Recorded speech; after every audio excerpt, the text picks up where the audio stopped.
like it notes. The other guy though, Caleb Johnson. That was this Michael DeMaio guy. Yeah, I didn't see him. I like looked all over.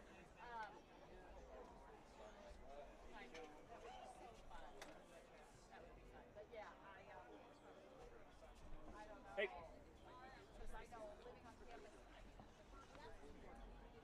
Yeah. There, Jeff. Eric. There. What's up?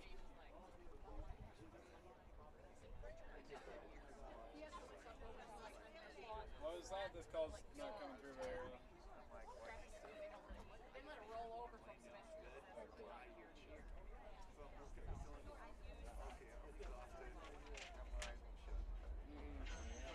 Yeah.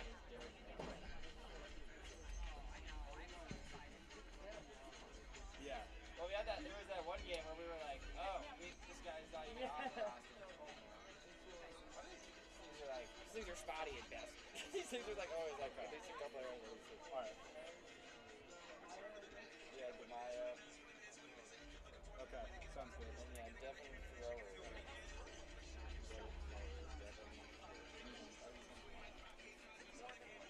Yeah, definitely. Cool, no problem. Cool. Okay. I was just telling me to zoom in really tight on the first one.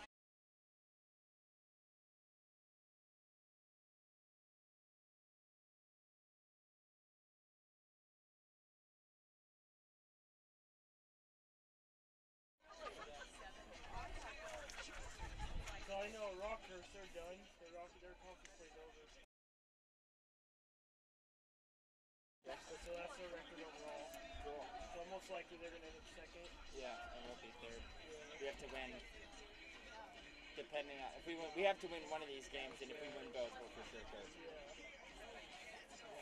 Today or Sunday. And then yeah, Colorado makes on next Saturday. Yeah, I guess I totally missed that frickin' the Johnson and Wales one. Yeah, I saw the score after we killed it. I was like, oh jeez. It was weird actually, because Johnson and Wales didn't even have enough players. Oh, crazy. So I think they were one player down. Oh, so what? they just played running clock the whole time. Oh wow, that's crazy. That sucks. I guess we're like a really small school, like lacrosse, and they're just trying to build the lacrosse program. It was a rough game.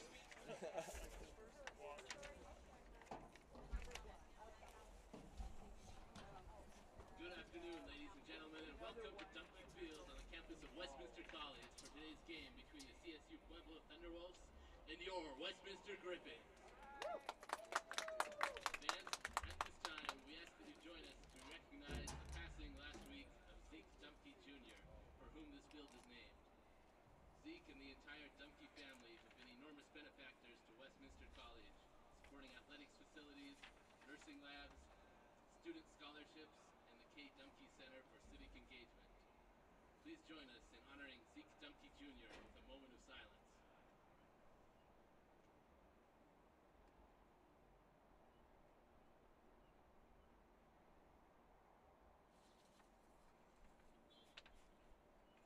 Thank you.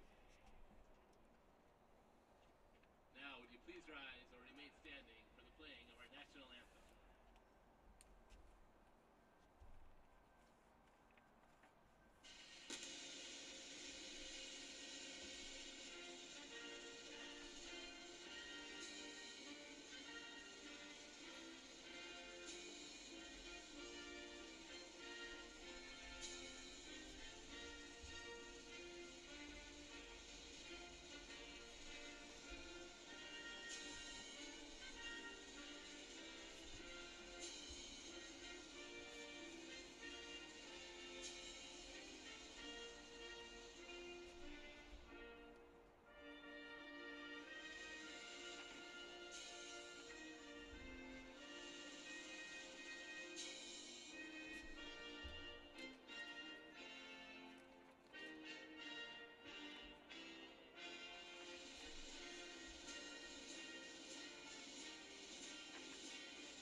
33, Anthony Ferry. Welcome back to the Rocky Mountain Athletic Conference Network live here in Salt Lake City, Utah, as the Westminster Griffins are taking on the CSU Pueblo Thunderwolves entering today's game. Scott Kellner alongside with me today, David Vito, here on the campus of Westminster College. As it's a big game for Westminster, as they're coming off a bit of a winning ways, winning 4 of the last 5 games. So they're on a really the right stride right now. Their lone loss is against the Rockhurst, 13-19. As Scott, the Westminster Griffins did get 1 vote this year to possibly be able to capture the top conference title for this year, but Colorado Mesa looks like they're going to have that one locked up, entering 5-0 in today's action. The Griffins are entering 3rd, so they have a chance still to fall all the way down to the bottom of the standings, and it's just, well, I don't want to say it was high expectations that weren't succeeded this year. Just the Griffins they had a rough start to the start of the year. Yeah, I mean, I think it's probably not the spot that they want to be, right there in the middle of the standings and in 3rd place in the Rocky Mountain Athletic Conference. I know that between this game and the game on Sunday against Adams State, Westminster needs to win one of these games if they want to hold on to that 3rd spot. If they win both games, they'll secure that 3rd spot and secure a place in the conference tournament. I mean, I will say I think this team can play well and can raise their level. I mean, I think they had a really close game against Colorado Mesa back on March 24th. They only lost by 1 goal. That game was decided really just in the last 30 seconds. So, I mean, this team is capable of winning games against the top competition in the conference. And of course, home sweet home. The Griffins will finish the season with 3 straight home games, which is really remarkable and really fantastic, especially being on the road for as long as they have. I mean, they're coming off a 4-game road trip. And if you think about before that, 8 of their last 9 games have been on the road, Scott. And their only lone home game they had was against Johnson and Wells, where they beat them 24-0. So the Griffins haven't played a lot of time here on Dumpke Field, and we start the first of 3 to end the season today. How much of a factor is that going to be to just be back home after a long trip they've had? I mean, I feel like it's been a while since we've been here together, Dave. I couldn't make it here for the Johnson and Wales game, so I apologize about that. But so yeah, I mean, I think the last time we were here together was back all the way on March 10th, so well over a month ago. And I mean, I think it means a lot. I think this team is happy to kind of be finishing out the season at home, not having to worry about traveling, and it's always a nice time to be able to not have to worry about traveling when you have finals and stuff coming up. So I'm sure as you know, these guys are student athletes, student comes before athlete, they're probably pretty happy about that. That was a nice take by Bridger Fisher there, being aggressive early. I like it. And so yeah, and also Colorado Mesa next weekend. I'm excited about that because that's also alumni weekend. I have an alumni game that day. Oh, there we go. Boom. Shots fired and scored. As we'll talk much more about the alumni game, it's a very important game with Colorado Mesa. Thomas Sargent starts us off. The senior for Westminster gets the 1-0 lead early with under a minute that's been played here in the first quarter of action. Just like that, Griffins are on top. Nice play by Tom. Yeah, that was a nice no help there, no help defense there. Left Nick Marcy coming from behind the goal. There's slide from the crease, left Tom Sargent wide open in front of the goal. Tom Sargent leading the team in points this season. He's averaging about 3.5 points, 2 assists per game, and about 1.5 goals per game. And not a surprise that Nick Marcy is on the other end of that, who's also leading. He has a lot of points on the season so far. Oh, boom! And just like that, the Thunderwolves come back and strike, and it all started with Caleb Johnson, one of their leading face-off men, to get things going, to get a first point for the Thunderwolves. As you see, number 33, Anthony Ferry, strike first. I was just going to say, I mean, I know one of the things that Westminster has struggled with all season has really been face-offs and ground balls, and it seems like the Thunderwolves have a good face-off guy in Blake Forrester, and we just need to, Caleb Johnson. And I'd like to see Westminster and really kind of like step up and not let them control the tempo of the game at the face-off X. And a face-off goes wrong for the Thunderwolves, but they pick it off quickly.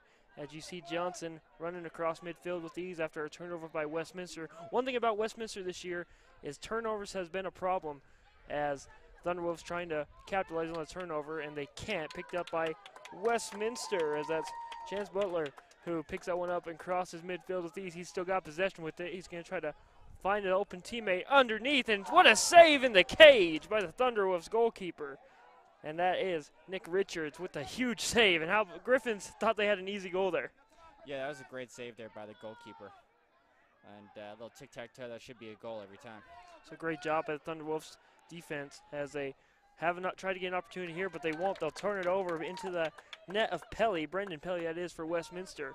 Gets it up across midfield, and that's number 15, Troy Vance. We haven't seen him a lot this year. He's been kind of banged up left and right. It's good to see him back on the field. Yeah, kind of banged up. Troy Vance is actually one of the leaders for cause turnovers on the team. He's really kind of like embracing this role of being a defensive midi and kind of like a defensive specialist. But you know, you watch out for him on the offensive too, or on the offensive end too. He's got a powerful shot, and he's really strong and athletic. He can put his shoulder down and get in there. That ball's gonna nearly got a play. Great hustle play by Westminster. Unfortunately, Marcy couldn't keep it in play for the Griffins on their side of things as Thunderwolves come back with it to the other way with speed. And a big shot from Westminster's Pelly nearly causes some frustration there for the Thunderwolves as it goes out of play, but the Thunderwolves will maintain possession, pick it up into the net of Blake Forster, who has 33 goals this year, one of their leading scorers. The other man is Taylor Davis with 34 goals and 15 assists. Those are two players to watch for. Number 10, Taylor Davis, and number 4, Blake Forster. Two of the leading scorers for this Thunderwolves team. And Westminster, when you're trying to plan against two very talented goal scorers like that, Scott, how do you have to stop, let alone one of them, but both of them do not have a game like that today? Well, I think as a shot will be fired there, second goal by Ferrier. So I mean, the Griffins are trying to basically take two of the goalkeepers out, and you see Ferrier strike twice early. I was just going to say, I think one of the keys is you have to play solid team defense first, right? Typically, if you have two players that you're trying to focus in on or key in on defensively, if you're not playing good team defense first, the guys that are assigned those matchups are not going to be able to focus well enough to really be able to execute and shut those guys down. So I think for Westminster to be able to slow down number 4, Blake Forrester, and Taylor Davis, they got to really play good team defense first, and then that'll allow those defensive players with those assignments to really focus in on it. And the Griffins win another face-off there as spinning around, trying to get to the opening, is fired, shot, and scored by number 28, Butler. Wins the face-off draw and strikes on the other end, and just like that, we're tied again 2-2, and we're going back and forth with these two teams, Scott. Yeah, so far, both all the goals really so far. I mean, I guess the last one that CSU Pueblo just had, that was a nice offensive set that they ran, kind of like a nice 1-4-1 with a midi cutting from up the top there. But yeah, so far a lot of transition goals, a lot of back and forth goals, and let's see if usually it's you got to get back in transition, don't give up anything easy like that. So I mean, back to back.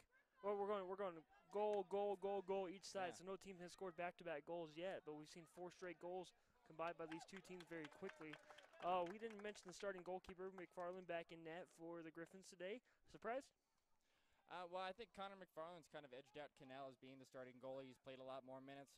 His save percentage isn't quite as high as Phil's, but I think Connor does a lot in terms of managing the defense and doing a good job running the clear as well. So, you know, I think that's probably. But it's obviously a great luxury to have two solid goalies. Either one can step in and make big saves. Marcy's pass goes to Jacob Taylor, bounces around before Taylor's finally come to pick that one up. Sophomore. I remember Taylor last year as a freshman was really fun to watch. And yeah. We'll talk more about him and more as we're tied 2-2 here. Griffins and Thunderwolves even with 10:50 left to play here in Salt Lake City.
We're back to action here. Griffins 27. got 27 goals is for the man who's got 2 goals so far for Farrier of the Thunderwolves. Griffins called a quick timeout there. Mason Goodhand, the head coach for Westminster, as it's a turnover for Westminster. What do you think he might have called a timeout so early in the game for? I think CSU Pueblo called that timeout. Oh, The Thunderwolves did. And but I think they just wanted to maybe kind of what I was talking about a little bit, like, hey guys, let's settle it down and make sure. There's a wide open net too, and a goal scored. No one was in there. McFarling kind of got lost in the mix as 34th goal now goes to Forster for the Thunderwolves. And switching topics real quick, I mean, that was just a scramble over there. Something really did not go right for Westminster on that play. Well, Lane Kadish, number 27, who's been a great fresh face for Westminster this season, steps in the crease. Ball goes the other way, and Westminster just wasn't ready and didn't get back on defense. So 3 goals now in favor for the visitors here into Salt Lake City, as the Griffins will lose a face-off here. Once again, it's the man in the middle in Caleb Johnson. He finds his teammate who loses it in the net, and that's number 10, Taylor Davis, who we talked about earlier. He just dropped that one, and great defense by Grant Phillips for Westminster to force a turnover, as that one was a skip and a hop, somehow picked up in the net by Dutton, and he loses it. A flag goes up in the air, as the penalty will go against CSU Pueblo. Looks like it's going to go against number 33. And the man we've talked about with 2 goals, Anthony Ferry. What did you see, Scott? It was just Will Dutton, number 14. Sometimes, let's see, what's Will listed out here? He's listed at 5'9". You know, he's maybe 5'9" with dress shoes on, but he just kind of like put his head forward, and CSU Pueblo kind of hit him right in the back, and you know, his push with possession, classic push with possession. Should see how Westminster does on this man-up opportunity. Westminster, yes, they are in a man-up opportunity as we speak, and something that it seems like the Griffins haven't had a lot of success for. Yeah, I don't. Sometimes this year. Yeah, I don't know what the stats are on the season. I know at the beginning of the season we were talking about how abysmal the man-up team was last year, and that was something that I really wanted them to hopefully be better at. That was a nice rip there by Lane Kadish, number 27, and I'm sure, like, at the last season they averaged scoring on about a third of their man-up opportunity attempts. It really needs to be closer to 40%. A good man-up team will score on half of their man-up opportunities. Boom! There's a nice shot by Kadish there, and stepping into the seam, and nice shot on the lower left corner there. And goalie's bottom right. And Kadish, the young freshman that we saw him blossom on opening night here, opening day, where the freshman was fantastic, and he's had a couple games with multiple goals, and he's one of those players that Westminster, including Mason Goodhand, the head coach, is really excited to have for the next coming years here at Westminster. And you see one reason why right there on the man-up opportunity to even up the score at 3-3. Again, the Griffins, ground balls this year, 333 compared to their opponents overall with 407. So that's been a concern all year too. Yeah. Ground. Part of that has to do with the poor face-off performances and poor face-off numbers. But I mean, I know when I coached or when I played here, the things all we really did were rides and clears and ground balls. I feel like that was like all we got drilled on, all we practiced all the time was rides and clears and ground balls. But you know what? We were a good riding and clearing team, and we got a lot of ground balls. We never lost a ground ball game. We actually had like some crazy stat. I can't remember. Maybe if one of my friends, Colin, or if one of my friends listening in can text me what that crazy stat Brad Lavoie shared with us that one time about the consecutive ground ball victories. It was a long record, long-standing record, and so it's definitely something that I hope this team can get back to. Maybe if not the rest of this season, next season. And we talked about the man-up opportunities. The Griffins are now 18 for 48 this season on man-up opportunities, and that's not going to win a lot of games this year. Again. Yeah, I mean, there's one reason you look at this record this year. I know it's not the worst record you can see. The Griffins are entering 2-3 in conference and 6-6 overall, so they're 500 on the year. But again, this is a team that had a lot more, I think, higher expectations heading into this year. But after losing a lot of their key goal scorers, it's one of those you hate to say rebuilding years, but it's just one of those years that you're going to find the next man to come up. And we've seen that all year long, as Troy Vance has been a man that can step up when he needs to be, and he's going to try to step up right here as he crosses midfield. Would you agree with that statement that the Griffins they've had the talent all year? It's just they haven't had that goal scorer every game that we've seen the years past. Yeah, I mean, I think the strength of this team is the team, and that's actually I'm stealing that from Utah Jazz coach Quinn Snyder. If you watched his press conference after the exciting win in Oklahoma City the other night, and but I think it's the same thing with this team. One person that really stands out and can put this team on their back, but I think this team does have enough players, does have guys that can make plays, and they just have to do them together, just like that. And you see it right there. Marcy comes through the middle with the assist goal and a Christian Pompaco. Yeah. And that's just like that. It's just what you're saying. You got to play together. I mean, you brought up the Utah Jazz. They don't have a true all-star right now, as you see Donovan Mitchell blossoming into a superstar as just a rookie. But, yeah, I mean, the Griffins, you look at just compared to this game right now, you got 2 players on CSU Pueblo that have over 50 goals. Griffins don't have that yet. Right. I mean, we have guys who have over 50 points, but we don't have in Thomas Sargent and Nick Marcy. But it's split pretty evenly. Those guys' point totals are split pretty evenly between goals and assists. And I think if you look down the stat sheet, you look across the board, most of the offensive players have kind of similar box scores where they get goals and they get assists. And I mean, I think that's just kind of what this team is predicated on is sharing the ball and creating shots and opportunities for one another. Yeah, and as I said, 50 goals. They're projected to score 50 goals. The 2 goal scorers, as they've got 35 each today. I mean, they're on track to do that with still 2 games after today.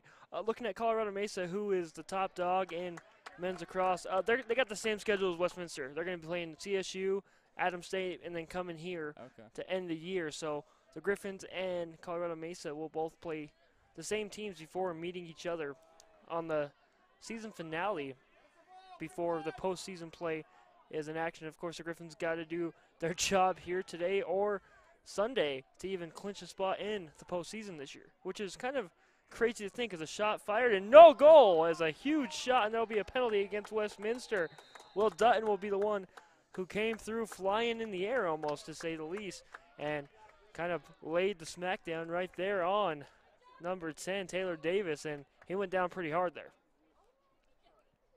They just gave him a push with possession, so that'll be a 30-second penalty. Will Dutton drawing the push with possession penalty before. Now he's kind of dishing it out a little bit. He's giving it right back. Trying to show his toughness on the field after maybe. That was a good penalty to take. I mean, the guy was right on the doorstep. He was going to score.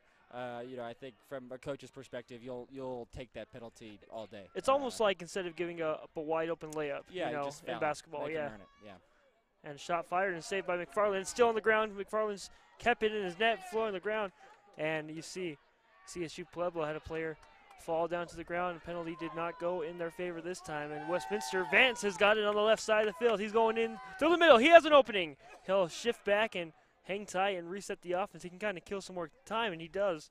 Hopefully to get his teammate out of the box after that quick penalty. You see Cage with it now, trying to get his second goal. He scored in the last man of possession.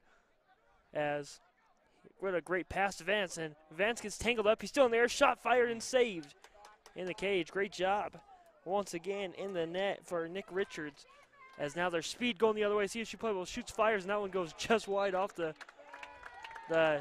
stick of McFarland. What a play by McFarland, eh? Yeah, nice save by McFarland. Nice hustle to get back and win the goalie ball there. Nice, Westminster's got Westminster on the clear now.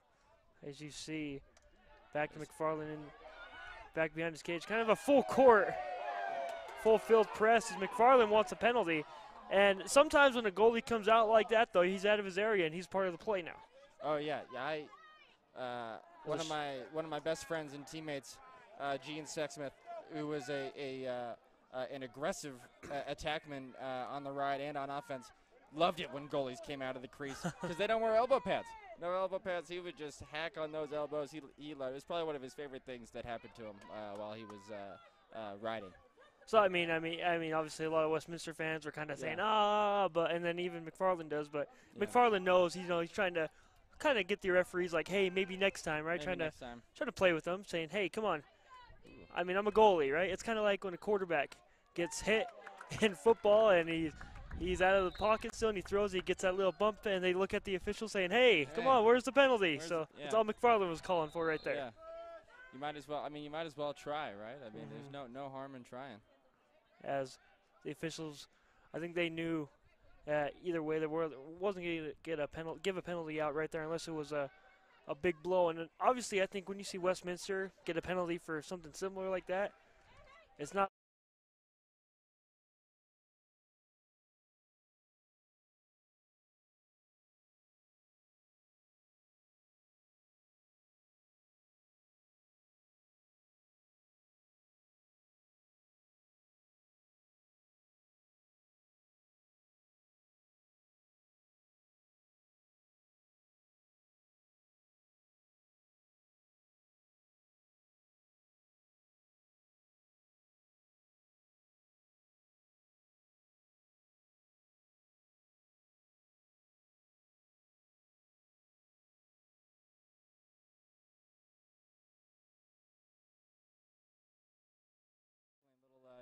Disjointed, kind of discombobulated, just maybe playing faster. I think than I think anybody is really prepared for. Kind of like the opposite of play quick but slow. Yeah, that's not what that looked like. It was very, very sloppy to say the least. Timeout on the field. Take a quick timeout. We'll be back here. Griffins are on top, 4-3 here on Dumpke Field. 2:55 at the play from Salt Lake City.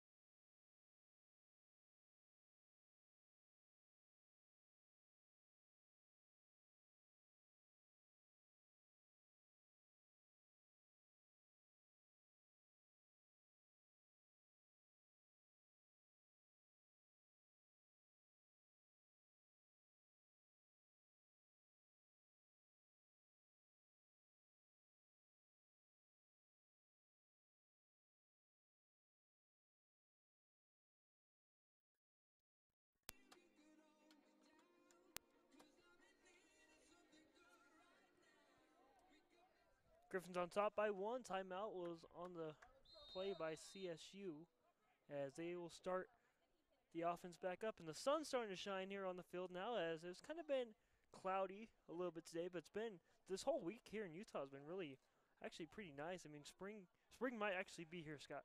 I hope so, David. It's been we were teased for a while with kind of some warm days back in February, and yes.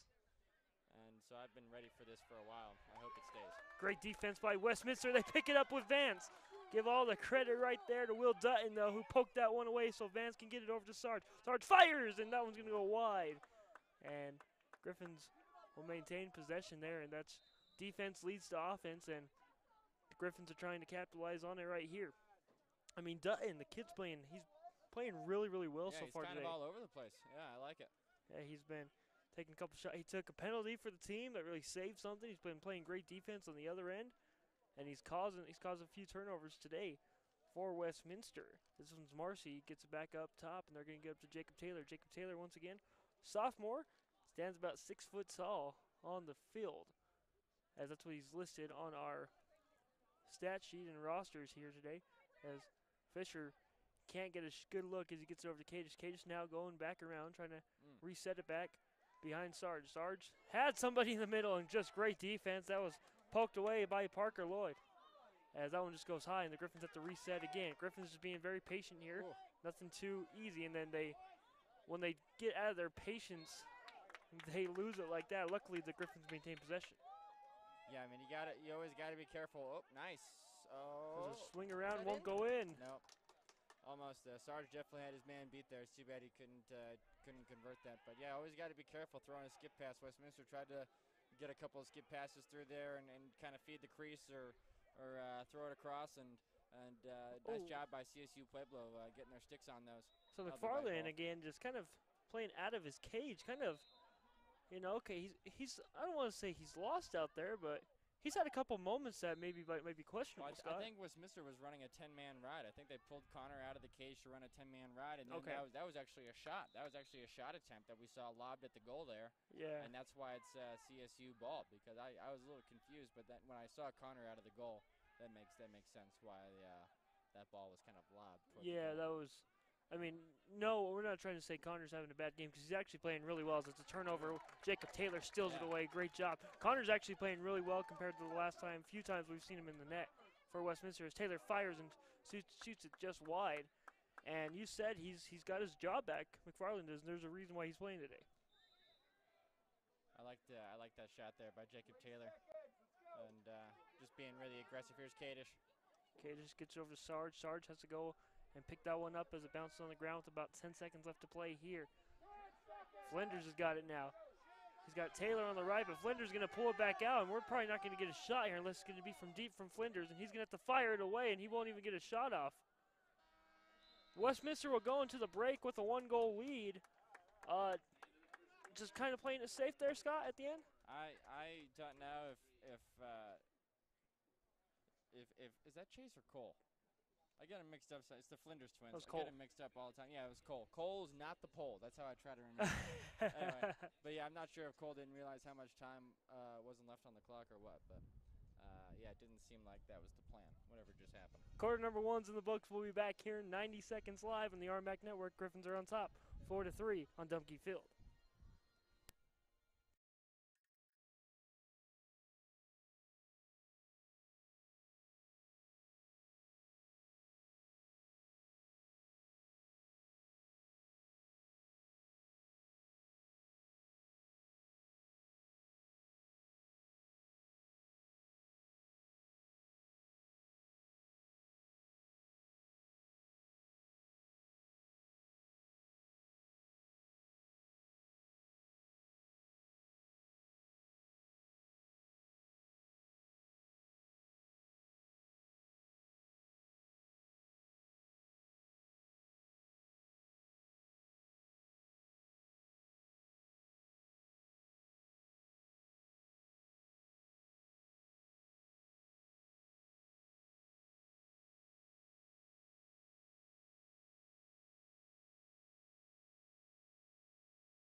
Teams are starting to come back onto the field here. Griffins are on top by 1, 4-3. As the teams have switched sides, and CSU Pueblo starts with possession. Can they even up the score right here at 4-4? As a shot fired, saved by McFarland, whistle will be blown. And he's in the crease. As he's in the crease. As it gives the Griffins possession right back, and it's a good way to start quarter number 2. Oh, yeah. Yep, that makes sure that CSU Pueblo doesn't get anything easy in that man-up opportunity. And here's our guy, number 14, Will Dutton. Yeah, he's all over the place today. He's all over the place. Reminds me a lot. I'm not sure if he's tuned. Reminds me a lot of Ryan Kofel, who was a senior last year and yes. kind of another. He wasn't the biggest man on the field, but he played big. He played big. and always had a lot of energy and seemed to always make good decisions and impact plays in a variety of ways. So. The man that makes good decisions is Troy Vance as he's in open, shoots and fires, and he makes another one right there and strikes for another goal for Westminster. And the seniors on the board in today's game. Welcome back, Troy Vance. That was impressive. He had two guys draped on him like the whole time, and he just kept his stick right, just kept his stick right in front of him, protecting his stick. Nice job by Troy to protect the stick and get in tight there and put that one away. He was getting mauled. We're not playing the Grizzlies till Sunday, but he was getting mauled like a Grizzly right there. That would have been a great pun if this was out of state. That would have been really good.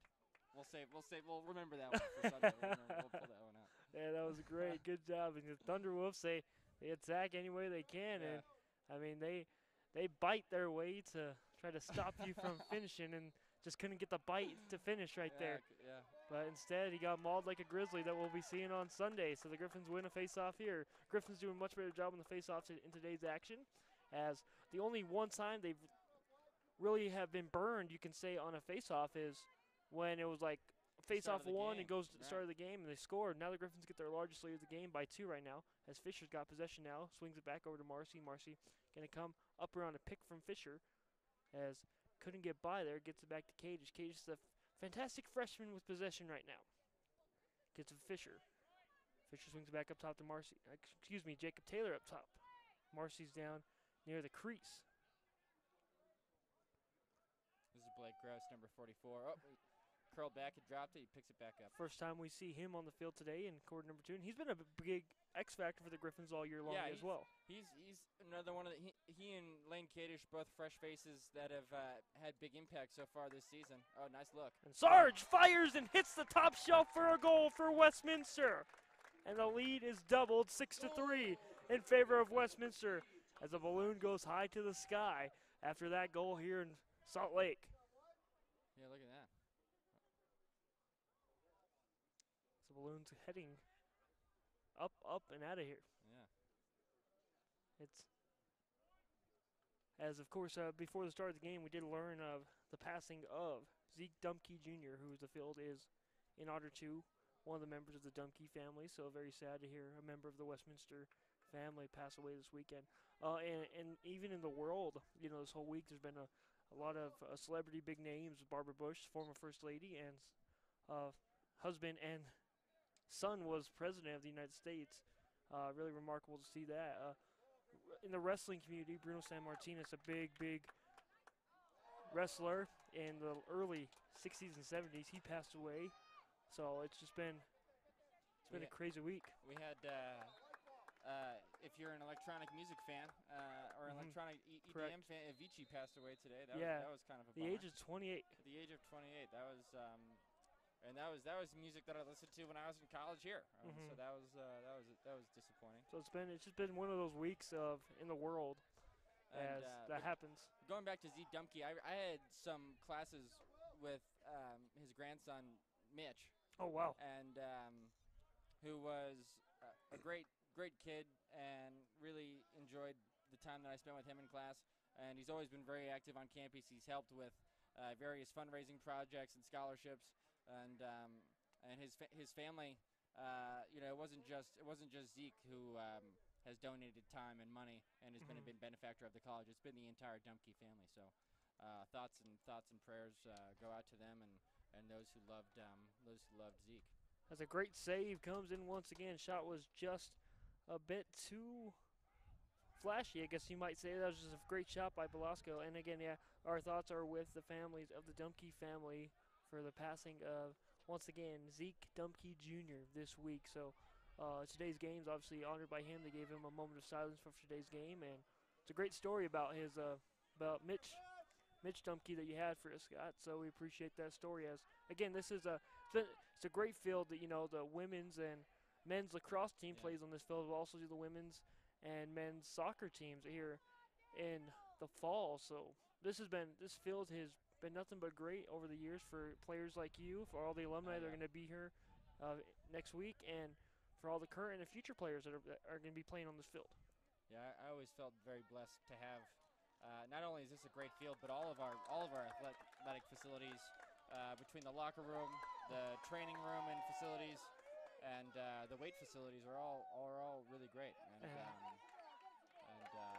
yeah, kind of a nice defensive play there by Westminster. Man, McFarland with 2 huge saves. Yeah. One of them bounced right off the stick. Kind of got held there, no call by the officials. With Flinders going through. Sarge finds an open teammate and strikes for Kadish.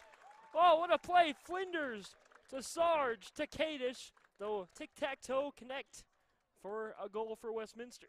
Yeah, just real nice look there by Sarge. Throw that down and away, and nice job by Kadish to kind of throw fake and fake low and finish high. And that's always the worst when you're on the doorstep and you don't throw a fake and the goalie just stuffs you. That's a nice job by Kadish there to throw a fake and finish that one. Despite it being only a 1-goal game at the end of the first quarter, the Griffins did beat CSU by 10, 21-11. Last time they met, again, that was on the road at CSU. So the Griffins find a way to battle and win this face-off. Great job by Westminster as they picked that one up cleanly. That's number 43, Eli Gaunt. The first time we call his name as well, he comes away with a big face-off victory in his debut in today's action. I think that he's the second on the team, I think, in ground balls. And so he takes a lot of face-off wings, and his job is to just be a vacuum cleaner, to just kind of run into the center of the field and try to get after the ball and make sure that we clear it and get it down to the offense. Nice job by Kadish there, curling around and taking a shot.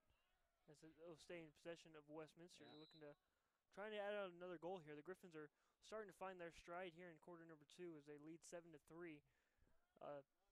Shutting them out so far are the Thunderwolves. Haven't scored yet, but still, I mean, only 5.5 minutes has gone by here in the quarter, but the Griffins have been in control here in quarter number 2 as Taylor will keep possession behind the net and they'll reset the offense. Taylor will call it out. Taylor inside, shoots, fires, and just misses that one. Good move by Taylor. Yeah, great move by that's Jacob Taylor, terrific athlete. If he's got a shorty, I love the shorty on shorty matchup from behind the goal. And now Kadish he let that one fly. Not shy. He's not shy. He takes a lot of shots, Kadish. And that's not a bad thing, by the way. Not a bad thing. And I'd like to see him. Maybe we'll do a little research at halftime and figure out what his shooting percentage is for the season. But he takes a lot of shots. He does score a lot of goals, but I'd like to see him maybe get his shooting percentage up. Ooh, nice. Great weak side look there by number 44, Blake Gross, to number 3, Tom Sargent. And Gross was kind of Gross was kind of like looking to sweep across the top there. The defense was paying attention to the top of the box, and Sarge kind of just snuck in there and snuck into the kind of like the dunk spot, right there near the goal. Sarge, one of the seniors, is alongside with Troy Vance, two players that, again, Sarge was in a different position last year. He's playing very similar to the way he played last year and the year before, but he just hasn't had that main goal scorer that we seen to make him be almost like the second or third option on the team. Yeah. This year it's really been his team. And I think it's I think that can be kind of like hard, like as an attackman, because I think it's kind of like easier for a midfield if we're gonna talk about like who's the alpha, whose team it is, stuff kind of like that. And just because when you're an attackman, you don't have the ball on your stick all the time, and you're not playing on both sides of the field, and so sometimes it's kind of like, well, there's nothing I can do, guys. I don't play defense. And speaking of Sarge, as he looked for his 23rd goal of the season, as he just scored his 22nd, which is third on the team, behind Lane Kadish, who entered the game with 31 today, and Nick Marcy with 24. So Nick Marcy with the ball right now, looking to try to get on the board. Sarge gets bumped off track, loses the ball. Great defense by the Thunderwolves. They pick it up with ease, as you see Preston DeHara pick that one up, and now they'll kind of reset, try to go the other way. Sarge tries to get his stick up high in the sky and try to tip that ball any way he could. Couldn't do it. So great job by the Thunderwolves, but they haven't crossed midfield just yet. Griffins trying to trap that one right in the center of the field, and just in time they get it over. But that Ooh, one's going to be nice. way up high, but it will be still in possession of CSU Pueblo. They kind of come away with a break there with a bad pass from midfield. Well, they keep doing. I'm not paying attention. They keep doing the 10-man ride. They keep. Oh, there we go. Okay. They switched the call, so great defense by Westminster. Yeah, great defense by Westminster there. I thought it looked like Connor was out of the goal again, and maybe that was another attempt at a shot at an open goal. And but I kind of thought also my first was that it was a pass to the guy playing X behind the goal to kind of settle down the clear. Here we go, Westminster on the clear, and we'll settle it down. But Cole is not the pole. Cole Flinders, number 32 there. His twin brother plays long stick midi. He's number 12, Chase Flinders. Park City boys, you know I love them. Yeah, I mean, you love the Park City boys any chance you can get them. To see if there's a way to continue for the Westminster Griffins to keep fighting. And then, as we thought, the sun was continue to stay up front. The clouds. Tom Sargent with a nice rebound there, getting the rebound. Tries to curl. Oh, here we go. Sarge back to Sarge. He's back on the left side, again looking to continue his scoring streak. Speaking of Park City, we got my boy Colton Atkinson out there, number 8. I've been waiting to see Colt out there. Get that, chase that down, Colt. And Sarge fires that one way deep. Colton is a Park City kid. He and I work. I don't know if I ever told you this, Dave, but I have a summer job. I work at a golf course during the summer, and Colton works at that same golf course. So he and I have spent quite a bit of time together washing golf carts. And yeah. Are we having technical difficulties? No, we're good. No, we're good. Okay, good. We're trying something new today, folks. We have a production team in the basement of the Benkin Fieldhouse that is helping us with the broadcast.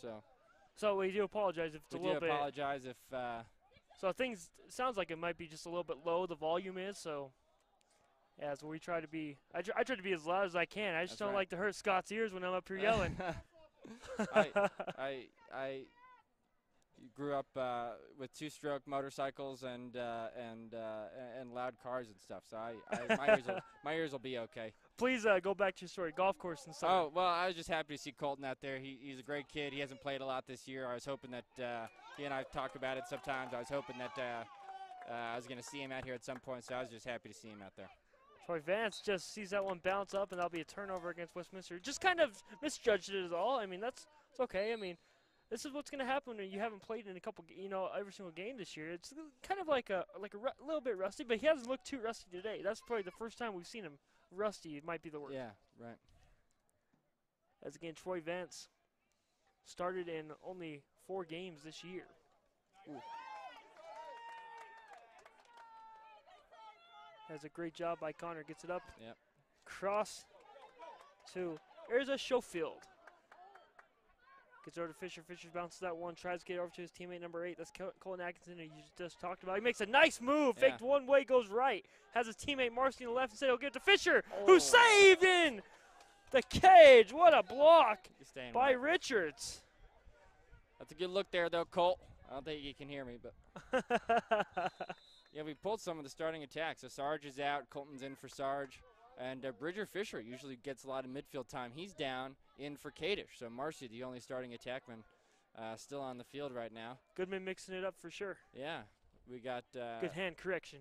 Blake Gross and Christian Pompoko at the midfield, along with number 1, Jacob Taylor. So let's see what these guys do with this different lineup here. Fisher swings it around. They're swinging it around the post of the goal, trying to get it back to Marcy down underneath the goal. Nice. Instead, they'll get a Fisher that hits the post and bounces up high in the sky and picked up for a rebound for Colorado State University as they're going with speed the other way. Yeah. Trying to break this streak of no goals. As McFarland says, I'm not ready to end the shutout in quarter 2 just yet. This is our guy, Ezra Schofield here, number 17. He's a junior.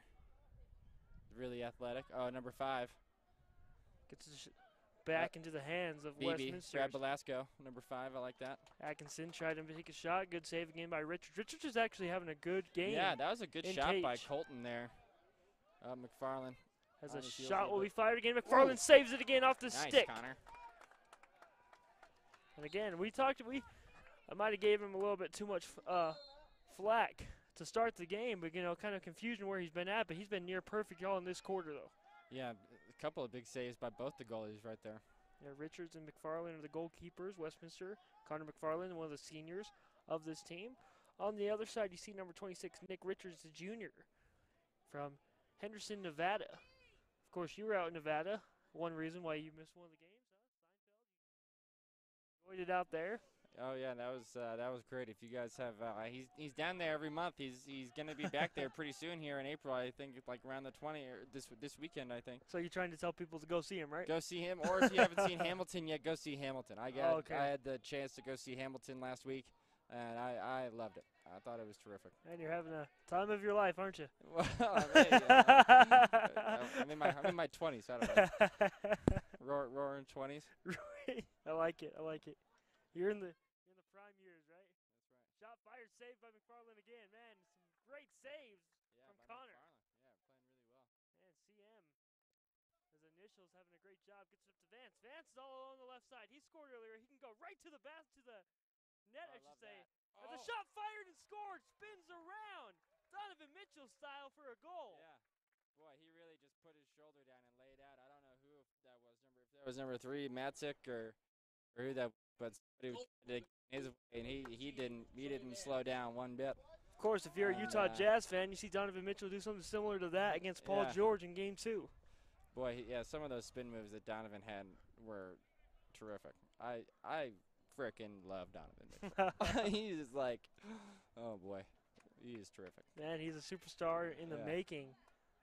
As Troy Vance he's having a great game here today on the field for Westminster. As another face-off battle in between, this time it won't be one. That was Westminster, number 31. It was Ian Nadel was in the face-off circle for Westminster with about 94 seconds left to play in half number 1. Griffins are on top 9-3, holding a shutout here in quarter number 2. I believe it was 4-3, so the Griffins are on top 5-0 in quarter number 2. Yeah, playing well at the face-off X, playing well on defense, playing well on offense, really kind of just controlling all the different facets of the game here. I mean, I think this game, you could tell at the start of the game, this game meant a lot to CSU Pueblo. I mean, they want to get into the RMAC tournament. They want to play well. I mean, they're really trying to focus on executing and really make sure they're taking advantage of every offensive possession they get. And let's see if they can get a good goal here. Hunter Thompson tosses it over to the right side. Caught by Ferry, who's got the 2 of the 3 goals. Open up first 2 goals of the game. Now into the net of Nick Servey. Swings it back up top. Gets it back to Hunter. Oh, they try to get to Hunter left side. Instead, it stays in the net of Noah Cheek. Cheek on the left side, trying to make a move across from Westminster's defense. He finds an opening on the left side just for a moment. Gets it back under the net to Hunter. Hunter shifting around, correction. Blake Forrester, who scored the other goal. Right.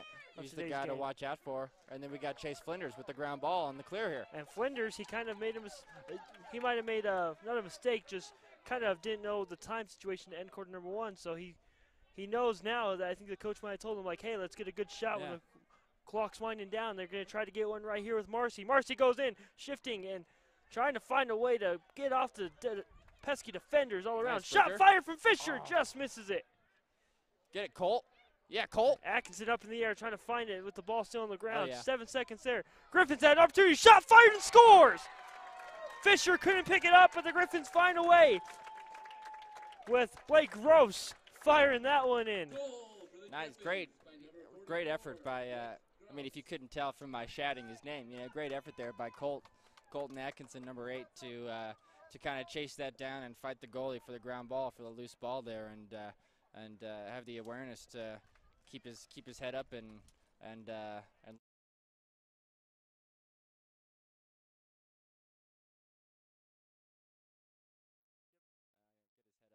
move that over to number 44. 10-3 the score. 3, 2, 1, and the Griffins. You're talking about everything almost going perfect. Everything but the last second went great for the Westminster Griffins, where they hit each other. I just hope they didn't just concuss each other. That's what I'm talking about. Hopefully hopefully it was a great quarter except for that last second of play where hopefully there's no injuries that will occur during that. Number 28, Chance. Looks like he's a little shaken up walking off the field right there. Yeah, he is limping off here. We'll check up on him when we come back. Griffins are on top, 10-3. We'll take a quick timeout. Halftime is approached as the Griffins and the Thunderwolves are in action here in Salt Lake City, Utah.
Oh, great. What's the password? Do you know the password, Jack? You know the password? Oh, great. Let's call him real quick.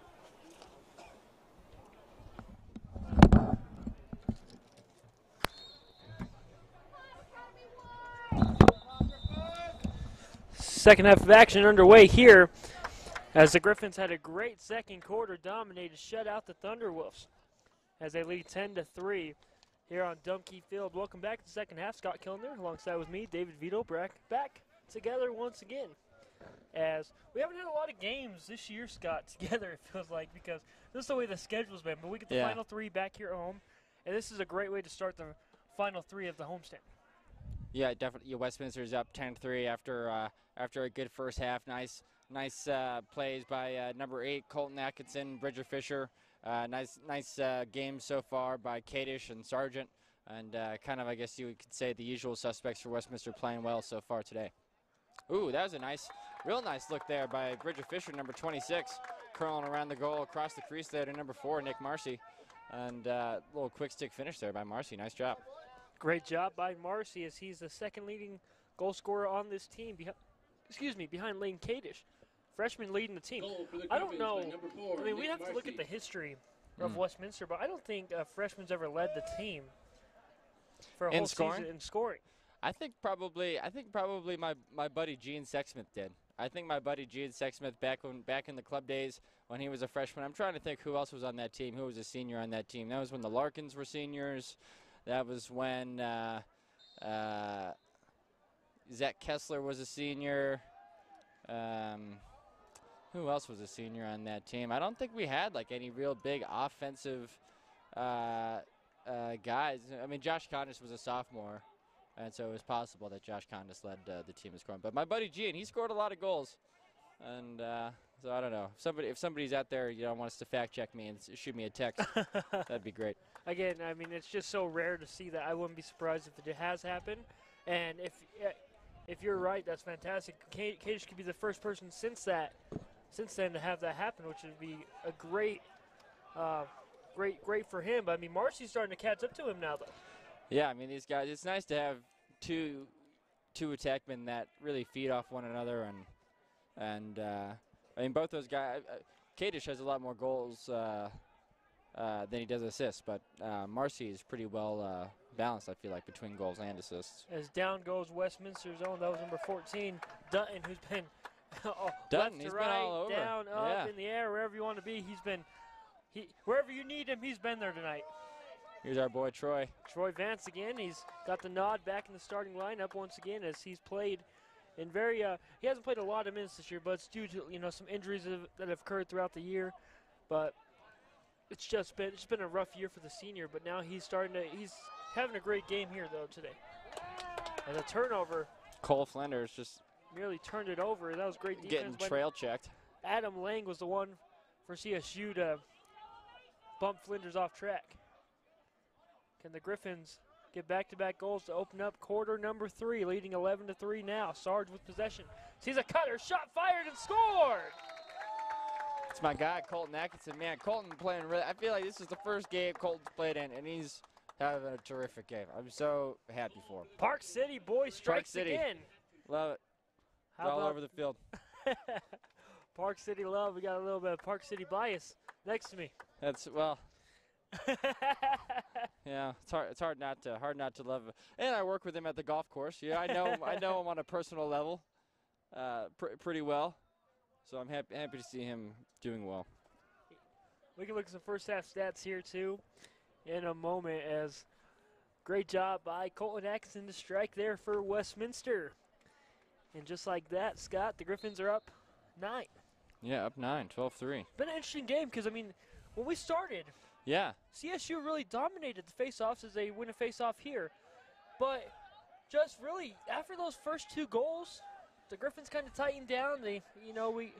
Foster got that goal earlier, Forster got that goal right after to make it a 3-3 game. Then ever since then, the Griffins have just almost ran away with this one. Yeah, I think they're doing a good job, just like they're fighting for those kind of 50-50 plays, for those 50-50 ground balls. doing a good job on offense. I think one of the things they're doing well is they're not turning the ball over very much on offense. A lot of times turnovers can turn into fast breaks or good offensive opportunities going the other way. And nice job by Marcy there, crawling around and kind of doing a little shovel shot there over his shoulder. We got Brad Belasco in there kind of fighting for the ground ball. Brad, number 5. Trying to get someone to come away with it. That one's going to fling all the way back and picked up by the Thunderwolves with speed the other way. And just missed time that one. That was a good look with speed. Devin Thrower, who has caused 15 turnovers this year, caused another one right there entering today's game. Now the Griffins pick it right back up. So far, we talked about the ground ball. Scott, Griffins lead 22-11 in that category, and the Griffins' turnovers are single digits after one half.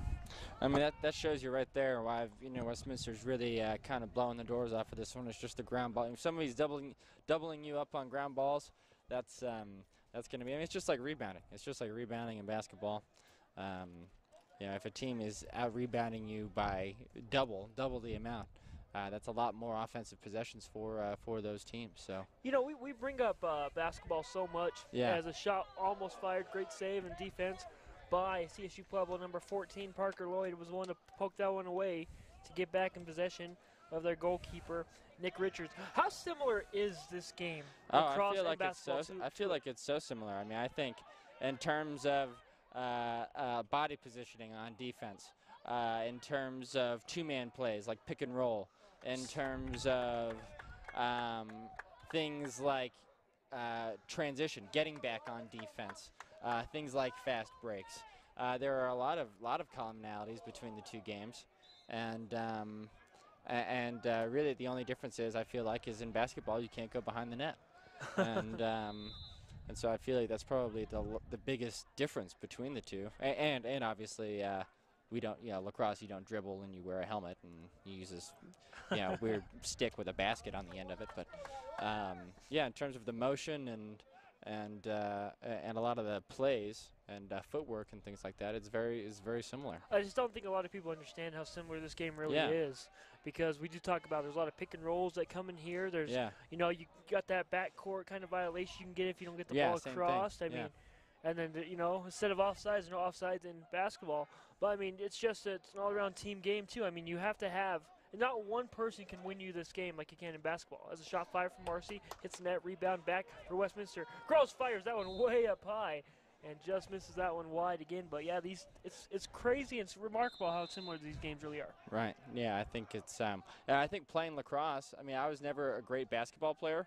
But over time – playing lacrosse here, and we used to play basketball to cross-train in the winters. When there was snow on this field and we couldn't do anything as a team, we would go into the basketball gym and we would play basketball as a team. And really, I think my lacrosse experience made me a much better basketball player. And I actually love playing basketball now. It's one of my favorite things to do when I have some time. That's good, yeah. As CSU Pueblo would love to find a way to strike here. They've been scoreless since quarter number 1.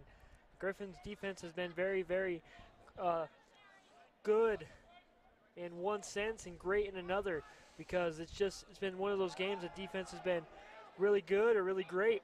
I don't think there's been a lot of bad moments in today's game for Westminster. As for CSU, it's not their offense has been bad, it's just the Griffins have just frustrated them so much today. Yeah, I mean, number 4 for CSU, Blake Forster's had a pretty quiet day, and number 10, Taylor Davis, also had a pretty quiet day so far. So let's see if these guys can kind of help get this offense going here. You can see number 10 kind of right there on GLE cutting through the middle of the field, and number 4 just had the ball back there. Don't forget the Griffins won by 10 last time these two teams met. Shot fired and scored. Great move, and the goal will go to number 8, Hunter Thompson, the redshirt sophomore, who gets his first goal of today's action and cuts the lead back down for CSU Pueblo. It's actually going to be 12-4 as a score. I really liked that hitch dodge there by that hitch move by Hunter Thompson, who just scored that goal. Just baited his defender, faked his defender downfield, and stepped into the middle and just ripped it right at Connor McFarland's knees. Connor didn't have time to get a stick on it. How about this stat for today? We've been talking about how bad the face-offs have been all year. The Griffins are 10 for 18 in today's action. That's got to be the only time we've ever looked at that. And they've been It's winning been the face-off. positive, right? Yeah, It's that's got to been be the green, only as some time. would say. I mean, true. We don't do the broadcasts for the away games, right? So I mean, I guess we're not always watching the live stats for all the away games. So maybe it's happened on the road, but it has not happened here. Not at home. It's been a different story at home. Yeah. No matter what the story's been on the road, the games we've seen here, and if you exclude the game here at home where they really dominate Johnson and Wells, Johnson I mean and Wells, that's probably you're gonna look at some stats there, and that might fluctuate some of the stats this year. Yeah, that was in the world of statistics, that would maybe be an outlier. We would maybe call that one an outlier, that game. As Vance turns it over again, tough break for him as he's had a remarkable game. I think Here we Mason go. Goodhand has done a great job trusting him as the Griffins cause another turnover. Taylor Davis there, number 10. We were just talking about him. Sarge gets it back over to Vance, crossing the middle of the field. Vance shifting around. He's got an opening on the right, looking for someone to cut through. Can't get it to him. He'll pull it back out. Reset the offense, tries to get to Sarge up top, and that's who gets it. Troy Vance had an opportunity there, but wanted to play it safe. I mean, I'm happy he pulled it out, kind of slowed down here. Let's get everybody else on the field. Here's number 5, Brad Belasco, who had a great game against Colorado Mesa back on, when was that? March 24th. When Westminster almost upset them out there in Grand Junction, and definitely an exciting young player to watch. Number 5, Brad Belasco. Griffins get it back behind the cage, looking to get something going here. Number 8, it's Atkinson, the Park City boy. That's my boy Colt. Yeah. Flinders swings it around to Sarge. Back around the net again. Griffins maintain possession. Papaco's got this one now. He's trying to cut to the right side. Has an opening and drops it as Marcy. Marcy loses that one, but somehow picked back up by Westminster. Tries to get a shot here. Fired. Nice. I think that was a goal. Oh, no. I saw the net move. I thought it looked like the ball might have bounced in the net, but instead it was the body or the stick or something hit the back of the net. Move, yeah.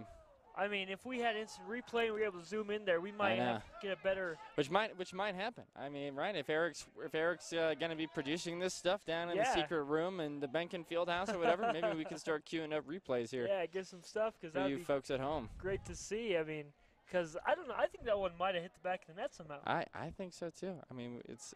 But I guess we'll never know. Well, we'll have to go back and watch it on demand, where you can watch all the games. I'll watch it tomorrow. And oh gosh, that was a goal. I knew it. As you hear yourself talking about, I don't know if that was a goal or not, but as you rewatch it, you say, "Yep, I knew it." Knew it. Griffins trying to get the lead back up to Sarge. 9. Shot fired from Sarge. It goes way wide. It's called a question mark. It's Sarge's go-to move when he takes it to his left hand from behind the goal, and. 12-4.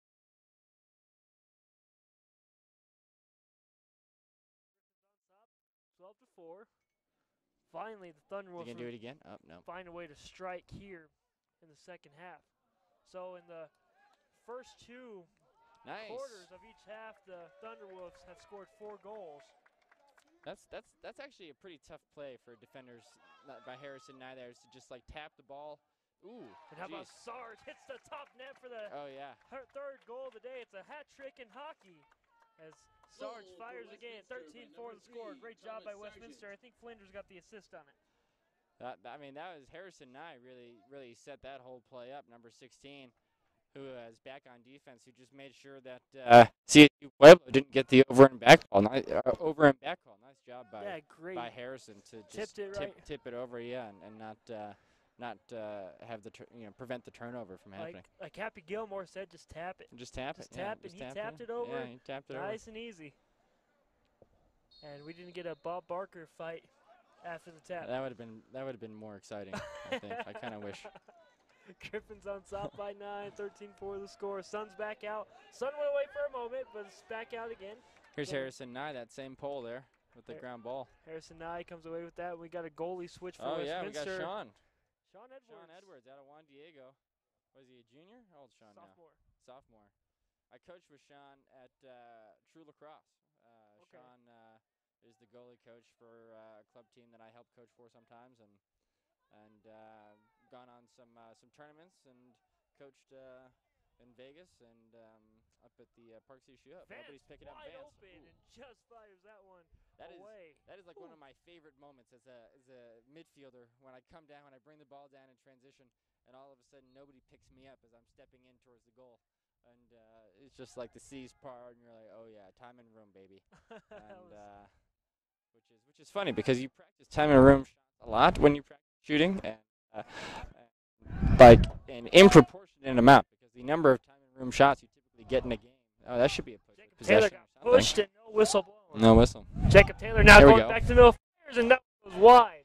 So you love that opportunity when it's almost like you're wide open, right? Yeah, and it's just you and the goalie, and nobody picks you up, and too bad he couldn't finish that one. Here's Marcy. Marcy trying draws to a double team on Marcy. They're trying to get the ball out of his net.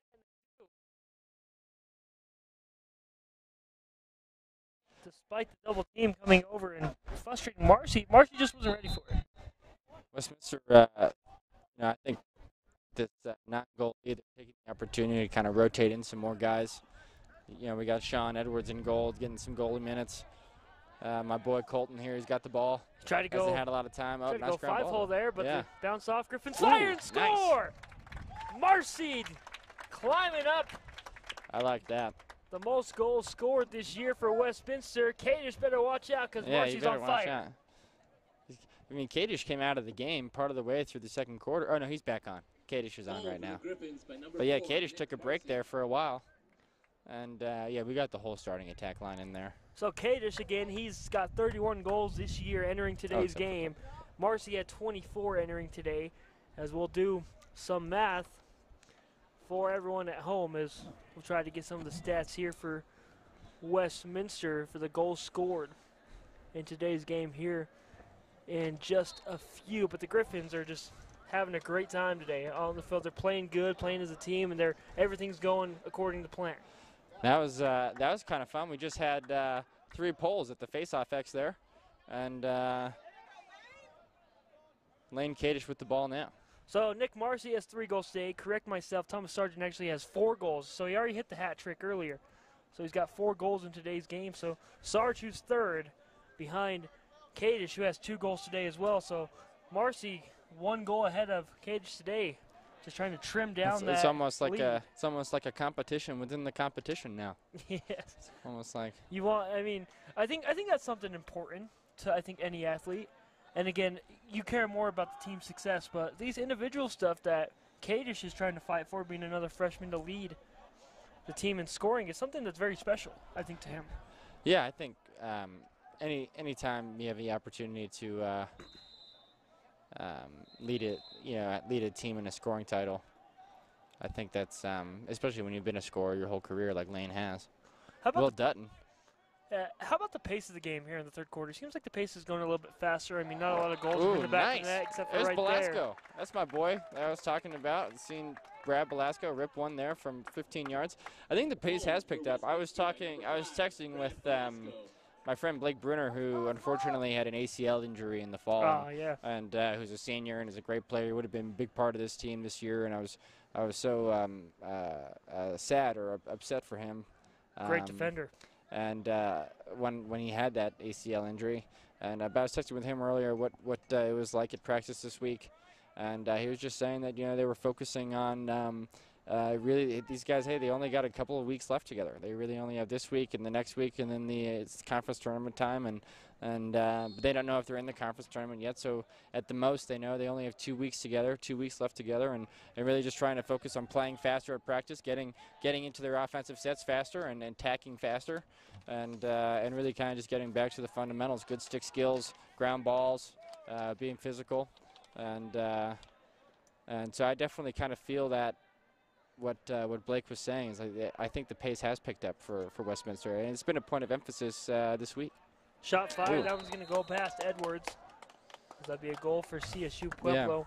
Yeah. As I'm looking down the schedule here, Rockhurst beat Griffins twice this year. The first time they beat them right here, 12-16. That was a battle. That was the first game of the year, and that was just a game Westminster kind of gave up. Me and you both thought. Yeah. And then they went to Rockhurst, fell by 6, 13-19. So I mean, next week, the 28th, and Colorado Mesa comes in here. That could be a potential first-round matchup too for the Griffins. But, I mean, if the Griffins find a way to finish third and they play Rockhurst in the first round, that's a game that's going to be physical, and I think a game the Griffins can probably steal. Can maybe steal, yeah. I think especially at a neutral site. Especially a neutral site. I think Westminster definitely, we kind of talked about at the beginning of the broadcast, has the ability to kind of step up and raise their game when the entire team does it together. And so, yeah, I mean, I think a matchup against Rockhurst or even the game next weekend against Colorado Mesa, nothing is out of the realm of possible because I know these guys are capable of playing at the highest level in this conference. And hopefully they're gearing up with the way they're playing right now, and hopefully they're gearing up to do that.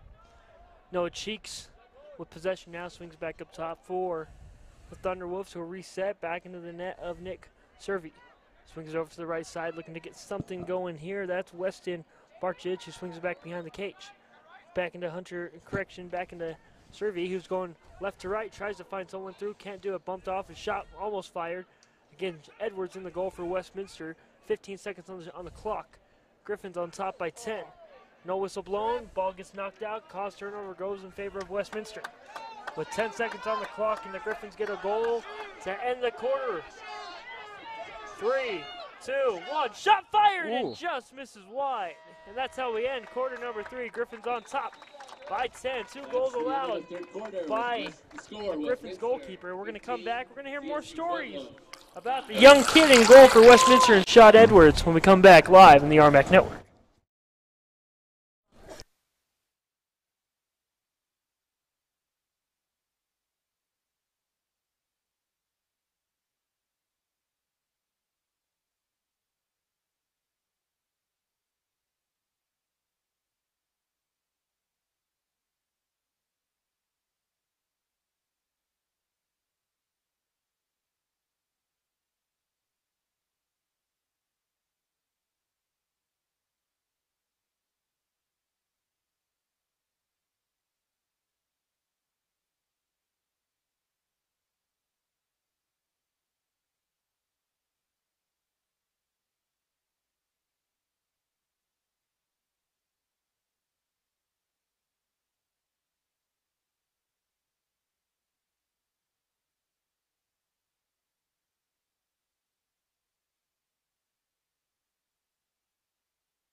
Yeah.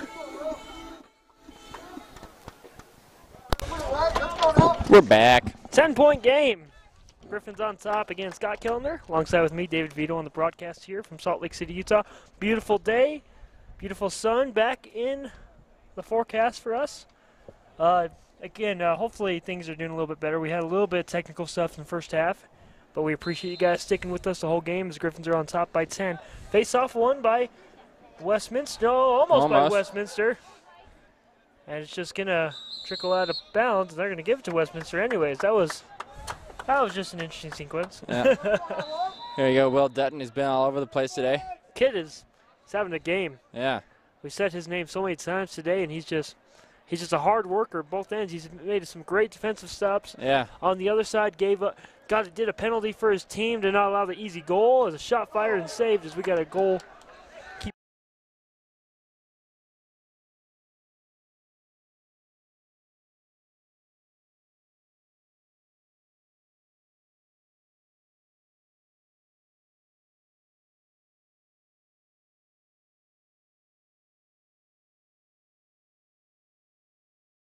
Favor. Kadish, 2 goals today so far. Swings it back up top over to Will Dutton. Dutton, be nice for him to get a goal here. Get maybe an assist as well on the offensive end. We've done so much damage on the defensive side. of the play. Jacob Taylor as well. Jacob Taylor, I think he's still developing. He had a good freshman year last year, and it's just going to come down to just him just continue to get better and better each year. I miss his flow. He had great flow last year. These beautiful blonde locks just flowing out of his helmet. I'm like, heck, watch out for this guy. Now, some coaches, I'm not saying Goodhand does this, but some coaches like their players cleaned up, though. Yeah, I mean, I think. What a move! Ooh, nice. Oh, shiftiness. Yeah, Blake Gross really just kind of weaving his way through the defense there. Wow, you want to talk about a pretty lacrosse move? You just saw it right there. That's what happens when you chase stick and don't play body. I can hear the CSU coach over there saying, "Body." I didn't literally hear him, but I imagine that's what he's saying. He might have mouthed it that we might have seen from this. Yeah. He did a James Harden step in better than Harden did because he actually didn't travel. Yeah. Hey. By the way, shots fired. That step back that James Harden does in the NBA, though, is kind of. I mean, the NBA's got to maybe start cracking down on that too. Just traveling in general. Yeah. Well, I mean, he's bad. Harden's probably one of the worst ones. Yeah, he's I think so too. Great player. Yeah. And again, they're top seeded in the Western Conference and the NBA. How about the Trailblazers? Portland Trailblazers going down 0-3 against the Pelicans. People wanted Utah to have that spot too, but no matter what, it was going to be the same teams they played. Right. But because of the tiebreak rules, but. Yeah, I mean but you got to realize in sports when the teams are so close together, as again you look at just these guys in the standings here: CSU Pueblo 5-6, Adams State 4-7, Westminster 6-6. When you enter a postseason, like in the NBA, they all were the same record. You got to realize there could be upsets that could happen. That's where I can see Westminster possibly upsetting Rockers in round 1 here in the conference tournament if they end up being the 3rd seed. But yeah, it's just when teams are so tight like that in sports, and you're seeing it with the Pelicans and Blazers. As a shot fired and scored by Westminster, it's going to hit the top shelf. No Jackson goal. Zerba will get his goal taken away. But the kid from Weber State, Ogden, about 45 minutes away from here. Damian Lillard in Portland Trailblazers. He's having a rough series for sure. Yeah. As Griffins are on top by 11. Turnover goes the other way. Of course, the Utah Jazz and Oklahoma City State Thunder. Oklahoma City Thunder. I guess CSU Pueblo. Been on my tongue all day. Yeah. They're tied to even 1-1, so the series shifts back here tomorrow in Salt Lake City, just right down the road. You can see the U on the mountain from our view up here in the broadcast. And Rice-Eccles Stadium's over there. Rice-Eccles Stadium's over there. And at the 9 o'clock, the 9:30 over there. Yeah, I mean, it's going to be, Energy Solution. Sorry. I grew up at the Delta Center. Yeah. Okay, that's how I know it. Yeah. But recently, since the name changed to Vivint Smart Home Arena, I've been calling it Energy Solution all the time now. Yeah, because that's what it was before. Like one naming rights schedule behind. Yes. As a shot bounces and scores for Westminster. Zerba gets his goal right back. Take it away, take it right back.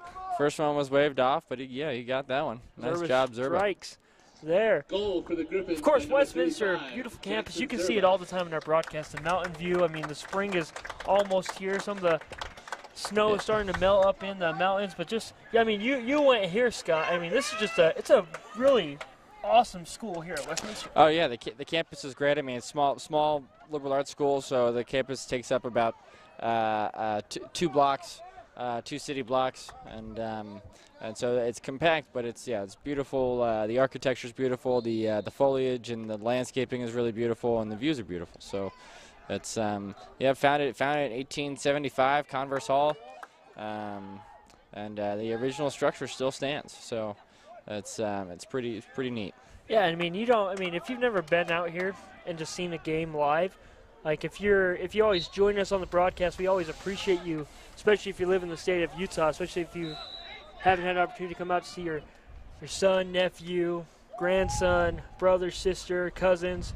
I mean, this is a scene to see right here in Dumke Field. This is a great field, and just because the scenery is great here from it, Scott. Here's Colt crawling around the crease. Oh, he's getting doubled. What are you going to do, Colt? Atkinson gets out of it, though. Yeah. Tries to find a way to shift in. He's got an opening shot fired, and that one just went wide. He had a good opening, though, for a second. Yeah, he really wanted that inside roll. He got it the second time there, though. Almost scored. Inside roll is a great attackman move. Great inside move there by the attackman. Just misses coming in the middle. Griffins had an opportunity to strike there with Gage Fisher. Gage Fisher and Brendan Fisher, I'm guessing related? Oh, yeah. Oh, Gage is out there. That's great. Yeah. Number 26, Bridger is the senior, and then Gage is younger brother, who had a great, who's a freshman, had a great season at Skyline last year. Both Fishers went to Skyline High School and definitely helped take that program to the next level. Skyline, one of the great high school lacrosse teams in the local area here, and his mom's a real sweetie too. Her mom's a real sweetie too. She's here in the stands today, and oh, nice shot! Fired from one of the Fishers. There we go. That's Bridger. Bridger Fisher, that is, strikes for Westminster to make the lead in favor of Westminster by 13 now, 18-5, 9:50 left to play here on Dumpke Field. I wanted to talk to you. I mean, you talked to me, Sean Edwards. Yeah. I worked with you, Juan Diego, protege, coming out there. Just what have you seen from him as a goalie coach that makes him maybe even a better goalie? Like, helps him be a better goalie, I should say. Well, I think Sean has good footwork. I know when we're working, I think a lot of people think that goalies, just because they don't run, they don't have good footwork. But it's actually to be a good goalie requires very exact footwork in terms of your steps, how you step to the ball when there is a shot, and really it's almost kind of just about reflexes and having quick feet and fast reflexes. And so I know Sean does a lot of work with all of our goalies at the high school level and at the club level, and really just making sure that they have good habits when it comes to footwork. And so I think as we see some shots maybe come Sean's way, just watch the way that he steps to the ball, and definitely I think Sean does a good job, like we're kind of seeing here, of just being patient and running the clear and letting the clear just kind of happen naturally, and I think good save. My boy Colt, though, at that shot there, he's all over the field. I love it. Again, number 31 with the save for CSU Pueblo. As you're talking about Sean Edwards, I mean, your experience too, just from coaching the younger kids of lacrosse and Sean's experience with it. How much does it help, and do the younger kids look at you guys that you said, you know what, we played it at one of the highest levels here at Westminster, or are currently playing at Westminster? I mean, when you're giving back to the kids too for the sport you love growing up, I mean, it's got to be really cool for the kids to know that they're getting taught by some of the top players. I think especially this sport in general is kind of like in any youth sport. A lot of times it's just dads volunteering, right? It's just fathers or parents of the players volunteering their time to coach, and so a lot of times they might not necessarily get the same level of instruction that they would from a player, from somebody who played at a high level. Ooh, there's a nice save by Sean. Edwards. And so yeah, I mean, I think especially at the high school level and at the club level, the level of coaching is very, very high, compared to the middle school or the lower levels. And that's definitely something that's happening, like in the state. I mean, I think the quality of coach, plus the number of D1 guys, the number of guys who've played NCAA D1 lacrosse back east, moving out here to ski. A lot of those guys are here. The impact that the University of Utah is having in terms of how well that program is doing, and guys on that program that are then turning around and giving back to the younger age groups. I mean, it's really almost kind of a compounding effect, and it's definitely great to see. Both Fishers now have a goal. Gage Fisher strikes there and boom, scores to give both Fishers one goal apiece. 19-5 the score. We'll take a quick timeout. There's a timeout on the field. 7:44 left to play. Griffins are on top, 19-5. Nice.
Griffin's upcoming schedule, don't forget, we'll be back here Sunday. The time has been moved from noon to 11 a.m. Yeah. So it'll be bright and early with the Grizzlies from Adams State coming into town as the Griffins are looking to end the season on a winning note, hopefully, before they take on Colorado Mesa, which can, if they win back-to-back games against CSU Pueblo and Adams State, it'll give them good momentum against Colorado Mesa as Griffins looking to continue to strike, and bumped off track right there was Westminster's Natal.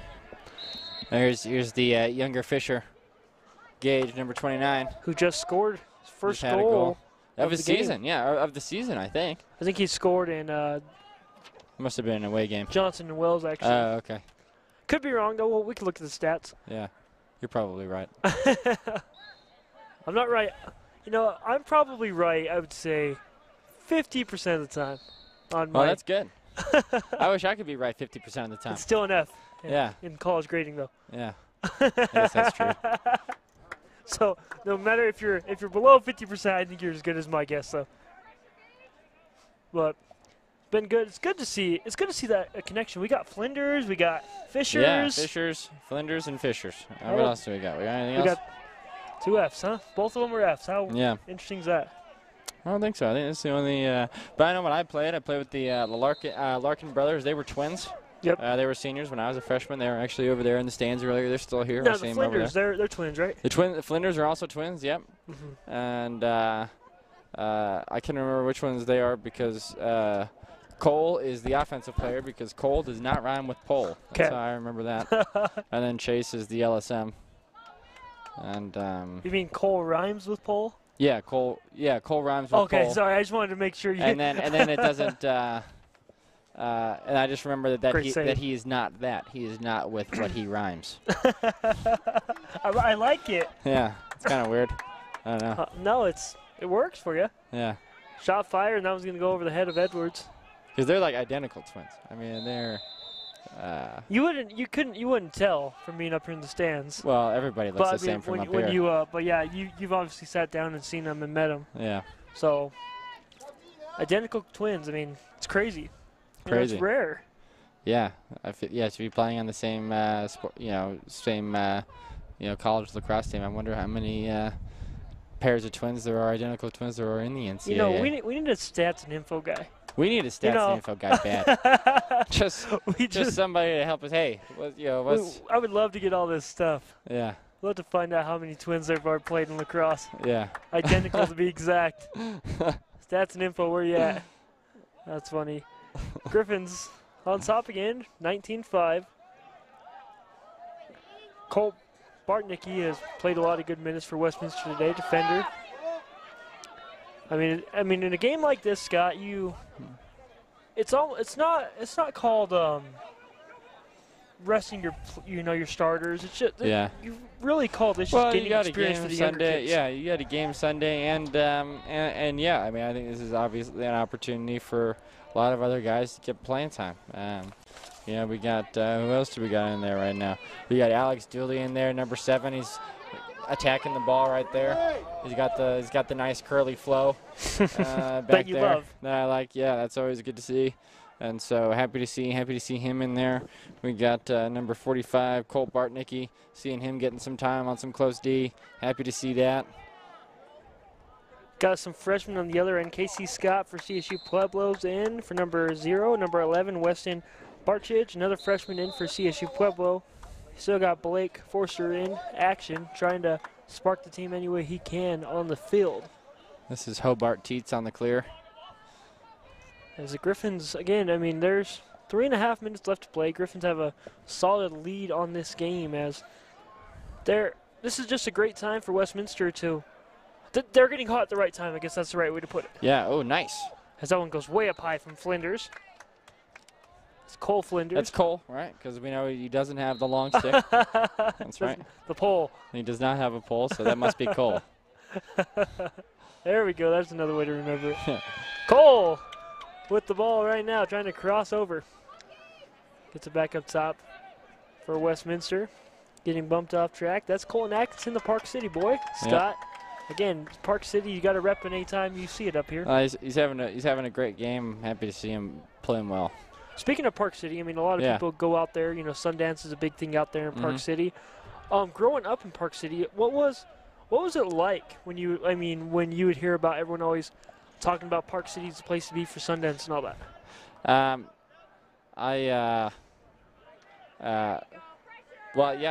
guess kind of always just kind of thought that I was really lucky and fortunate, and there's definitely a lot going on. I technically grew up in Jeremy Ranch, which is kind of like a suburb. It's out towards Kimball Junction. And so fortunately, I was kind of, I was kind of like removed, you know, I was kind of just like living in suburbia, I guess.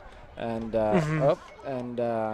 so it never really had a huge impact on me, other than, you know, when I worked, I had a couple delivery jobs that I would do where I always made extra money during Sundance.